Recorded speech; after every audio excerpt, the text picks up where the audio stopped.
राजा मोरध्वज की कहानी प्राचीन समय की बात है। चंपावती नगरी में राजा मोरध्वज नामक एक अत्यंत धर्मात्मा, न्यायप्रिय और दयालु राजा राज्य करते थे। उनके राज्य में प्रजा सुखी, संपन्न और निडर थी।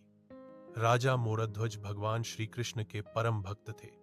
वे प्रतिदिन पूजा पाठ करते और हर कार्य आरंभ करने से पहले भगवान का स्मरण करते थे। राजा का एक ही पुत्र था, ताम्रध्वज। वह भी अपने पिता की तरह वीर, बुद्धिमान और धर्मपरायण था। एक बार भगवान श्री कृष्ण ने अर्जुन की परीक्षा लेने का विचार किया। उन्होंने अर्जुन से कहा, पृथ्वी पर कोई ऐसा भक्त नहीं जो बिना स्वार्थ के भगवान की भक्ति करता हो।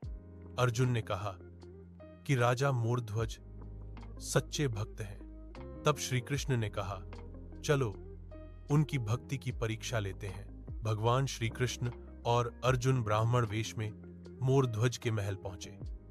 उन्होंने राजा से कहा कि उनके एक यज्ञ की पूर्णाहुति तभी हो सकती है जब किसी जीवित मनुष्य के शरीर को काटकर उसमें से बलि दी जाए और वह व्यक्ति अपने हृदय से प्रसन्न होकर यह बलिदान दे। यह सुनकर राजा मोरध्वज बिना संकोच बोले, यदि यह आपका आदेश है तो मेरे पुत्र को काटकर बलि दे दीजिए।